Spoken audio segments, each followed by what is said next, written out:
Hello and welcome to another coaching video, and in this one we have a Briar in Platinum and a Diana in Platinum. And now we're starting in this early phase because, I normally start closer to the buff spawn, but we have a Briar going in here with W against a Thresh and a Diana. Now I understand the desire to go in ahead and get these kills, but now you lose your flash, you're forcing a level 1 play. Typically, when we look at these scenarios, right, it's very much your laners forcing these level 1 fights, and I'm telling you guys, just don't do it. Like, I know some champions are strong, but it's not worth compromising HP, tempo, resources, flashes, and even so, you can still get fed from it, but can you win the game? So, now we need a leash from the Urgot versus just being able to go solo. Now the Yasuo's being shilling in mid lane with Vex, who's chugging all her pots already. Now your bottom lane is cheesing in a tri-bush when the enemy jungler is most likely going to be in the vicinity if she starts in the red, and obviously this is the thing you don't know. You don't know this at all. You have no idea. You don't understand. But she could also just show up here as a Diana, right? So these level 1s, when it's you as Briar, I understand what people want to kind of get ahead of themselves and trying to take those kills, but just more play it safe.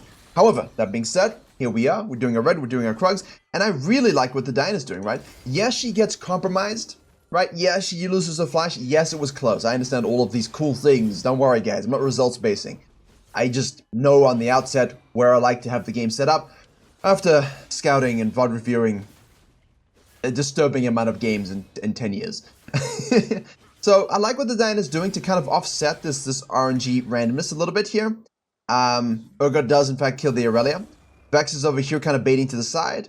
Briar says, look, and as Briar's about to go for this gank, as I just pause here before we do it, remember in a regular sense when you're doing this, if there's a regular start like Diana starting down here getting leashed, there's a possibility, especially still in Platinum, where enemy junglers can be crossing at around 230 and they can cut up for this gank. Yeah, I've done this, I've seen this, especially in seasons where it was slower to clear a quadrant, so you will be crossing at 230, and now you see that Briar ganking, you're like, I'll gank that, counter gank that.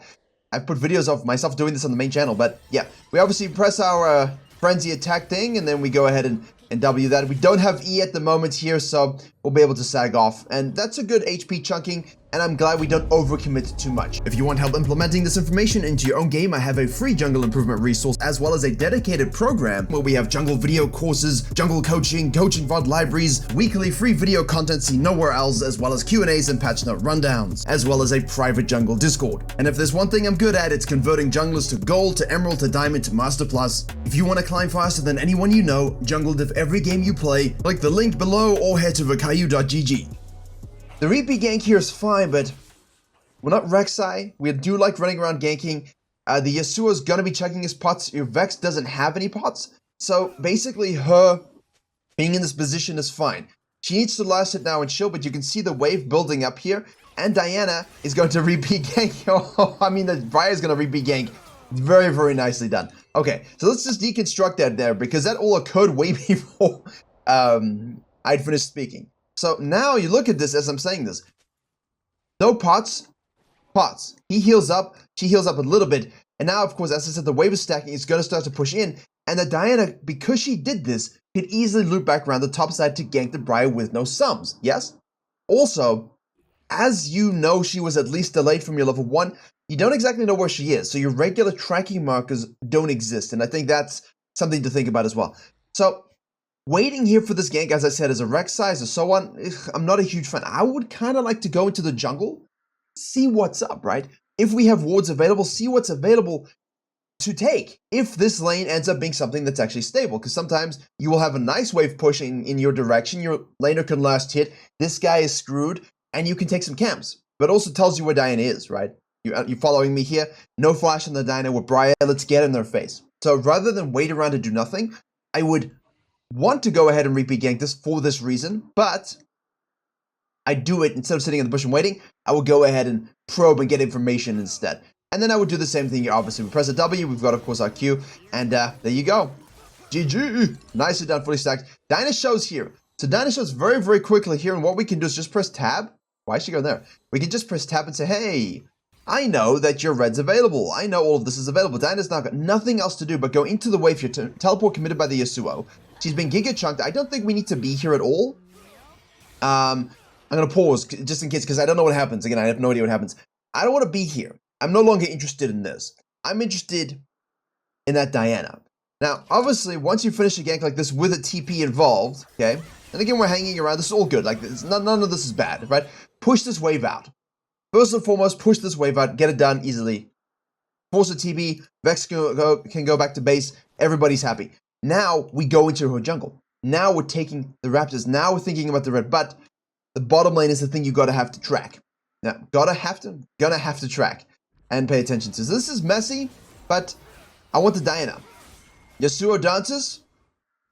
Yeah. See, we should be in the brush, but we'll get the kill anyway. Hello, I say goodnight to you. Bottom lane, 2 people bottom lane. Yasuo is actually still fighting the Vex here. Can we rotate over to this? Can we rotate over to this? I don't know why the Vex is still here, but this is always a big issue. We can wall hop this a little bit. There we go. You have E. We could have used it. Oh dear. I'm sorry. Sorry, something in my eyes. Did she use E? Did she used it, right? Okay, cool. Whew. Sorry, something got in my eyes there. Yeah. You can still use E for a little bit of the damage. Obviously, now we're getting collapsed upon. Now we use it for the disengage. That is cool. And we get popped like the weasel, the proverbial one, of course. And our bottom lane rotate over to this. Nothing much we can do about this as a jungler. But, you know, looking at this, you know, this play playing Briar and Bel'Veth, what are you seeing that's in stark contrast to how I would usually want things to go? No eloquence to it. It's brute force sequencing, 15 CS 40 at 4 minutes 38.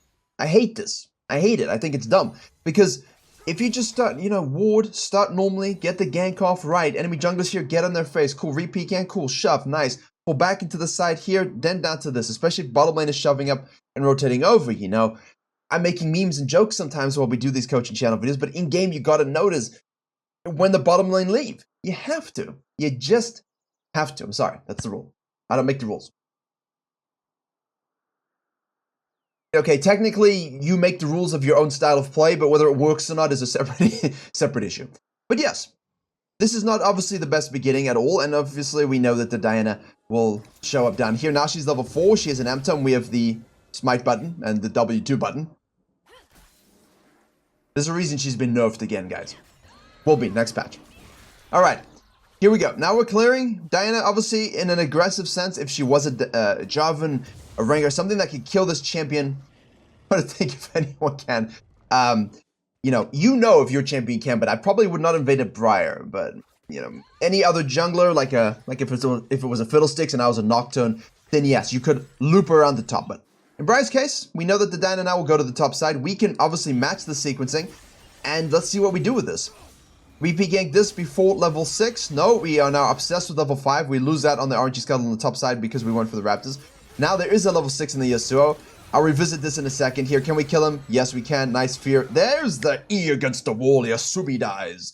And now obviously we're going to use our jungle senses to shadow the Diana, I hope. Really hits the E. Urgot using legs, moving up. Vex is coming. We have flash Urgot. We have flash Urgot. We don't have to die.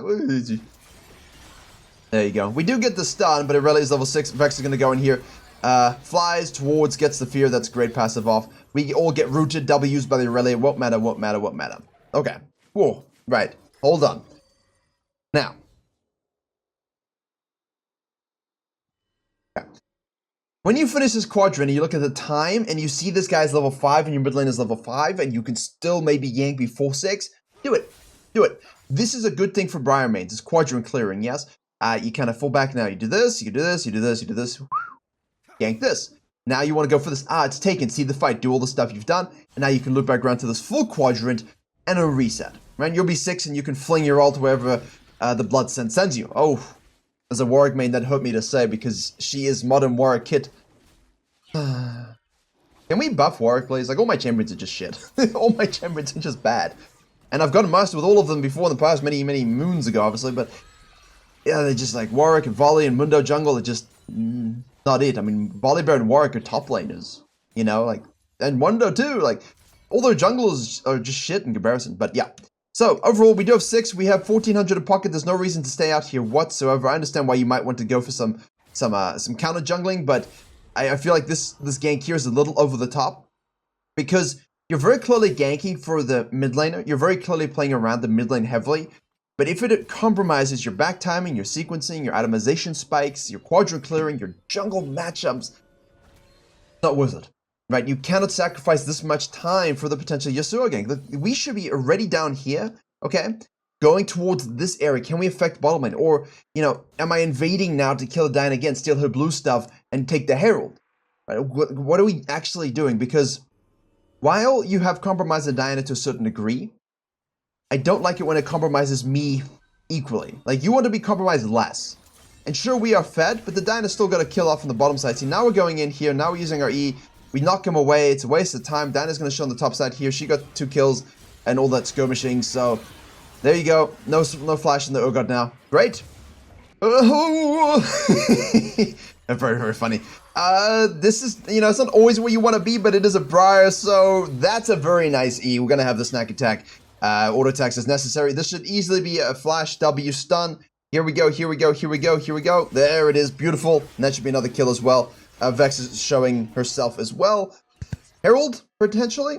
I don't want you to result-base this. That's my thing, what I'm talking about here, because we're 5-1-2. We're running around skirmishing, but the reason I'm talking like this about this particular game is because when you play Baveth and I see like 210 and I see Briar and then I see an L, you know, and I see Jarvan and I see these Ls, it's because your econ is so inefficient, these are so coin flip, all these moves, that in a lot of games you're going to be so compromised by other junglers who simply sequence, counter jungle, play around their ultimate, take your stuff away like, say, a Fiddlesticks, right?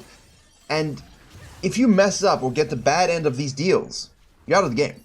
Even as a Briar, you're technically out of the game until, of course, you get Stridebreaker and a Black Cleaver or something like this. And then maybe you can do some stuff again. But the nerfs coming in next patch are going to make that more difficult. So, all in all, I liked the activity of the red side quadrant ganking. I liked the shadowing and repeat ganking on that. I would have maybe checked the red just to see where everything, the Raptors, just to see where stuff was. But the Dyna showed herself on the gank, so we knew. After the gank, please push out for your laner, because the guy is TP. No TP? Fine, you can leave it a little bit, but where's the enemy jungler? Just saw the Dyna, so push the wave, push the wave. You've got to help and shadow so Dyna doesn't get any freebies. Then the trapping here and the killings here, thumbs up. Then the repeat gank here, fine. We missed the bottom lane, so we died unlucky. In theory, we should just go to the top side and take this scuttle crab away, right? We can easily do that. But obviously that would make no sense because Dyna's coming to the bottom side. So that's the good tracking here. But you could just base and come straight back down and do it, right? There's no reason for you to face check this and die to the bottom lane roaming or go up and do this one, right? So base, come down, snack, and do everything you did. Look for the cut and gank pre-6 on Yasuo. Otherwise, this is perfect. Yes? I like this. This fight up here, good rotation. All very nice, yes. Then, right, we decide to hang around and stay at way too long, and that I'm not a fan of. Yes, we ended up getting a double kill on the top side. That was well played mechanically, but I don't want to results-base those decisions because you never really know. In the meantime, Yasuo and everyone has rotated to the bottom lane, so we're going to have the Vex and the Briar rotate over to this. Hopefully you noticed that when I paused. Should be another free kill for us. There we go. This champion is just a little bit stupid. But they're playing around each other too, these tiny mid laners and junglers. And obviously we snack the Herald up as well throughout all of that. So that's great, right? You can take the Herald there. That's thumbs up, as expected. Grump is taken. And now what are we doing? You know, I don't know where we're going necessarily. Okay, we're going to go and sneak this away because Diana's mid lane. Okay, that's fine. That's fine. You can do this. I'm not always a huge fan of this. I can see we're doing it fine because Diana's... See? Like, there's still plays to be made. You know what I mean? Like, we can do blue, we can do wolves, and then we can shadow down. And now we know that the Diana hasn't got her red, because we can look here and see no red. So maybe I can get in their jungle, right? Maybe I can activate the Herald and kill Diana. In whatever order. And then I can do the dragon within that flow. By forcing ourselves to do Grump and Dragon, we compromise our sequencing, we compromise our quadrant, and we take ourselves off the map when plays could be made. Kills could be had. Does that make sense? It's kind of why I like to think like that. Yeah, you could easily just do the Dragon instead of the Grump. Like, straight up, you could do it. But the bottom lane, mid liner, you're like, yeah, I would prefer to kind of cut in now with my bottom lane present. Maybe I can kill the Diana in the meantime. Maybe I can counter jungle everything, dive the bottom lane, activate the Herald, get a whole bunch of plays for my team, and then we can do the Dragon together. Does that make sense? Because look at this again. You're seeing it right now. We are just literally sitting and waiting to chuck our ultimate, which is not really what you want to do. Here we go. If it misses, you get nothing. You know, it's a home run, low probability play. And it's a Thresh Tristana who can very easily deal with you with a disengage right there. They can avoid your ultimate and things like this. Our E again goes the wrong direction. Mouse swing. Obviously, could just be healing ourselves, but I mean, why? Heal yourself and disengage nothing. Vex is showing up as well. So I think this is the biggest thing. We're sitting in brushes waiting for things to happen. And a good jungler, an emerald jungler, a diamond jungler, they really start to understand that you cannot sit in a brush and wait for things to happen. Because now the Diana is up 11 CS. She's 3-2-0, but she's up 11 CS. Beautiful flash ult. Should be kills. There we go. Auto attack, auto attack, auto attack. Briar shows up here. Play is present. Can we peel off the Briar? No, we cannot. Briar. We get 2 kills there from the Vex. Chased on the Tristana. So, good engage with the Diana, but, you know, her ambition outweighed her talent. Or in this case, Briar and Vex were so fed and, you know, why would we do this? So, again, cool. Nice disengage. I don't really, again, want to results-based anything like this kind of stuff. I've seen games where the Heck Room in that same Diana situation triple kills everybody, but well played. We'll give him that. Activate the Herald. Cool. But again, why couldn't we do this stuff? Why couldn't we do this stuff while moving? You know what I mean? Boom, boom, boom. Uh-huh. Nice, nice, nice. Uh-huh. Yeah, cool. Take this one. And while you're doing all of that, now reset, go top side. Can I gank top lane? You know, can I gank mid lane? Or do I do my quadrant first and then this one? Or do I go this one first and invade here? Like, you're always thinking about these plays, but I don't like standing still like this. If there was a metric for inactions per minute, this is the highest I've seen in a while. Like standing still, no mouse, no keyboard unless typing. I understand this cheese sort of sit around and kill stuff, but against a good Karthus, at like a Master plus Karthus capability, you're gonna be down 60 CS. And even now, look, she's counter jungling you. This lead is gonna become something. She's at 5.5k gold. You're at 6.2. Do you think you should only be up 600 gold versus jungler? I don't. I think you should have significantly more gold than this jungler. And that would have come through a few more kills and obviously a better sequencing scenario. Hopefully that makes sense. The best I can describe it is janky, right? There we go. Now, we are down a level to the Dyna who farmed, but we can still win the PvP against her in isolation. And now the Irelia shows up. She's up 2 levels. We miss our E, or she dodges the E. We're forced to flash her E. And now it's a question of, can I even kill this Irelia with Blade of the Ruined King? 1-on-1. We are going to attempt this in Wild Nature. The Vex misses her spells, and as you can see, the game is a little less easy when you fall behind on Briar, and the enemy is a top laner who also has a lot of sustain. Now, we only win that because the Vex showed up, so good mid lane roam. Yes, but in case you're not duo or you don't have a mid laner who does this, why are we down a level to Dyna? Why are we down 2 levels to Irelia? I always feel like you should be close as possible in these elos, and the core of it, sequencing. Not full, just quadrants. Before and after your quadrants, can I do stuff? And if I see an ult to throw, I'll chuck it while doing stuff. I'm not going to sit in brushes and sit in ganks. Bottom lane, pushing up. Go and take our wolves. Grub is available. Bottom lane, sag off. Are they in this brush over here? Sometimes they are. Sometimes they are, sometimes they're not. So I get a little nervous on occasion, but good vision control from the Melia means we are safe to take the Grump. Dragon's going to be respawning. Now we are at 7,400 gold, and Diana's of course down 1,000 thanks to the top lane shenanigans, but has sequenced well, 103 to 88, you know? Again, the Diana should be higher too. Like, the Diana has, you know, I said beautiful ult because it was, but like, it didn't do anything. I thought it would. You know, I thought it would, honestly. I think at that point, that's because it should. I feel like the Diana should be doing certain things, but she also hasn't really taken control of the game in the way that she could have, with the Briar really just wasting a lot of time and using the raw stats of her champion. If you do this with a Bel'Veth that's behind, or any champion that's behind, you're not going to have that same success, you know? Really getting carried by the champion in these PvP moments. Which, again, is not wrong, right? It's fine, but would you rather have a skill set that's kind of champion agnostic, you know? Where you could just plug in any similar champion to Briar and have good success? Dragon's available, you're looking for this fight, and very clearly you can't do it. Caitlyn comes from the top side for no particular reason, gets hooked and killed. We're chasing down here the Tristana, we get ulted backwards. Our team's over here fighting, you know, without us. We're chasing the Tristana for some particular reason. Irelia TP's in, and now we're that's a throw. So you're saying, Virkayu, but what do we do in these situations?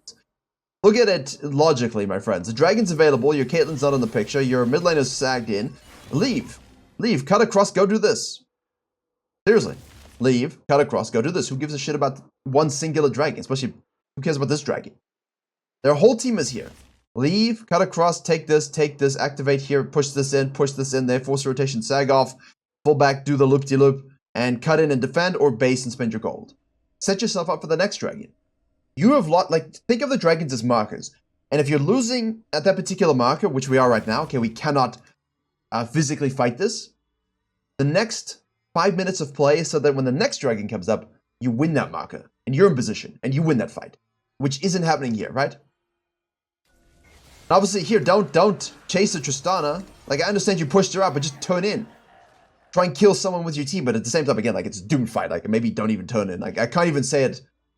I can't spin this. There's no positive spin to what I'm watching. Tunnel vision on Tristana. Flash, ult. Tower diving. Obviously, Urgot has no TP. We should be tracking this. And now we just gave them the gold lead, right? It's 2k gold swing. We were 1k up. Now we're 2k, now we're 1k down. And, well, 2k now. It's actually a 3k gold swing. Now they take this as well. Now we're taking our camps. Sure, we're up a level. But it's been really brute force gameplay, and I don't like brute force gameplay. Nice base by the Aurelia. I like those bases. It's a good base. Someone watches Korean VODs, I can tell you that much. Because a lot of the times, those bases, are lazy or too greedy. Tristana can do those things, my friends. Oops. Over the wall. Relia's top lane. Diana's top lane. You see how smooth the Diana has been in terms of like just showing up for some ult kills and some kills. Some good sequencing. Now she's up 21 CS because, again, at the root of everything is your farm baseline. It is the spine. Now, your spine can be one quadrant or it can be a full sequence.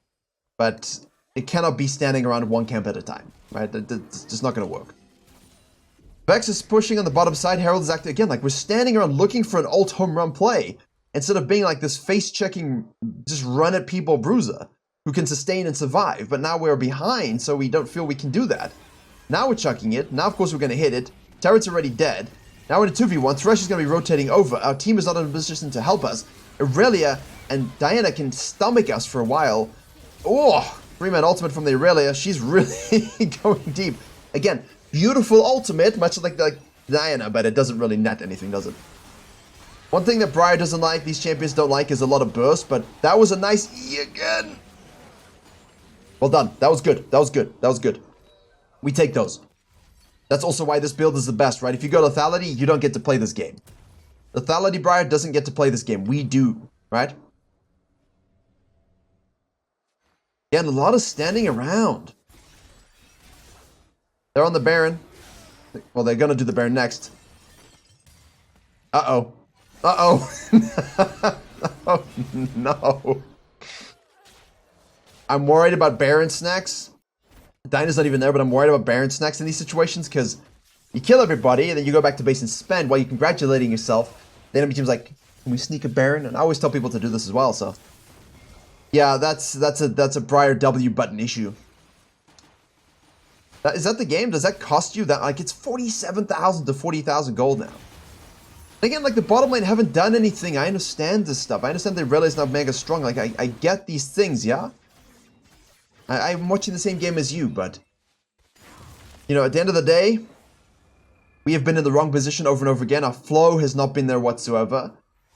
And I always recommend to champions like these or players like these, go and study a full sequencing jungler and understand it.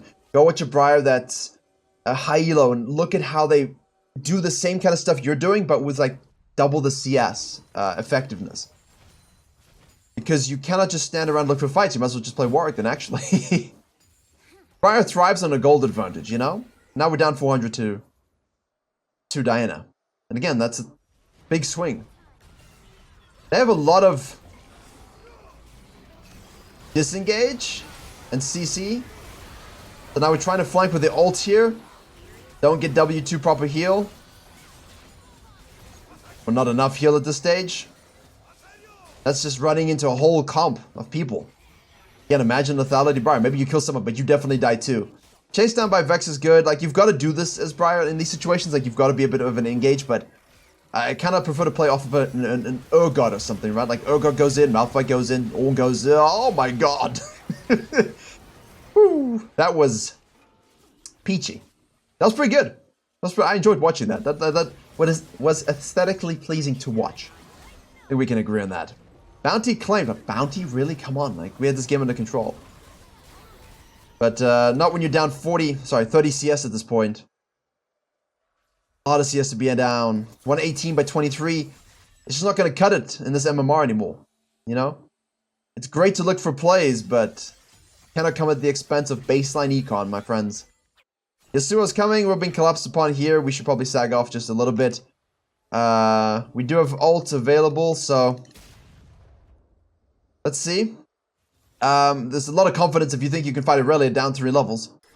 But not that strong.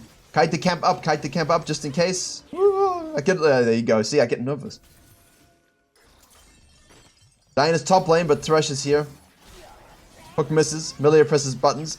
Ward the lantern, step on the lantern, ward the lantern. You have a control ward. Put the control ward on the lantern. Headland's coming. Maybe she can trap. Maybe you can actually kill the 3v1. That's a huge thing as well. A little micro-mechanical tip. Put your control ward on the lantern. She cannot click it.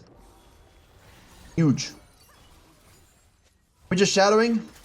Now we're shoving. Diana top lane, Thresh mid lane. Aurelia shows up. Over the wall. Could have taken the Hex Tech Gate out if we wanted to. Gold them out now. 10.8. Same as Diana. We're just kind of cruising here. We're waiting for the next Baron fight, it looks like. In fact, that is exactly what's happening. Dragon and Baron fight. So, we all come out of base here. Okay, this guy's splitting by himself. Vex is catching this wave here. Third Dragon's coming up. Baron's coming up at the same time. Little macro tip. Go for the Baron. Don't go for the Dragon. Go for the Baron. Yes. Yes. Dinah's dead, so it doesn't matter, but go for the Baron here because the Baron will give you everything. It doesn't matter. Oh, dear.